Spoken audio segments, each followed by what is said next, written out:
dhulgariir baaxad leh ayaa xalay ku dhuftay magaalada Wajaale ee ku taalla xuduudda u dhaxaysa Soomaaliland iyo Itoobiya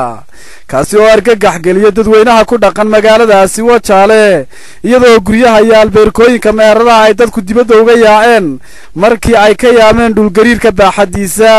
qaar ka mid ah dadweynaha reer Wajaale ayaa ka warbixiyay dhulgariirkaasi horta waxa weligeed maan maqal laakiin xalay tole waanu fajanaanay inama kalena waanu fadhinay أنا سرير تاكو فرديه جارهان، مركا سرير تبا ويلا عرته، إنما كان يلا فردينا جو النوال بدل كولا قبضة، سيدا وقت مركا حالة الجرياد وين بارتان وكتير من وش عالم، والله ما واحد نقول له، قالوا يصير جيرانسي، أنا واحد هكذا مرة لو صوت، يعني بقى مرة حد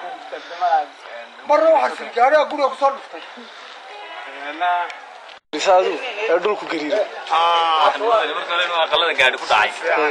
لكن مركز تبانه قاعدين. مركز حكتي تكون تعال مركز وقع على الجرير كاس. الجرير كاس برجر كورة من كوا قاعد يشيلين الجرير لكن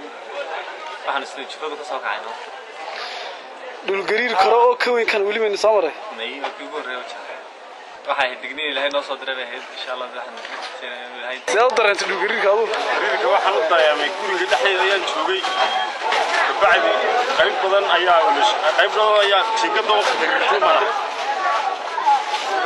waa hadii lagu cilmi qaadan waayo waa kaarkii hurudimika kaarkii casaanka ku xiga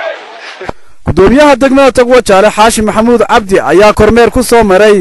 meheradaha ganacsi iyo albeerkooyinka magaalada Wajaale iyo qaybo kamid ah xaafadaha magaaladaasi isagoo oo sheegay in dhulgariirkaasi waxyeello gaarsiinin magaalada Wajaale dhulgariirkani ayaa noqonaya kii ugu weynaa ee ku dhuftay magaalada Wajaale tan iyo intii ay magaaladaasi jirtay waxaana dhulgariirkani uu ka yimid dhinaca galbeed ee Soomaaliland si kastaba ha ahaatee dad badan oo reer Wajaale ayaa habeenkii xalay ahaa u hoyday guryaha dibadooda markii ay ka cabsadeen in ay guryuhu ku dumaan Mukhtaar Nuux Ibraahim Hon Cable TV degmada Wajaale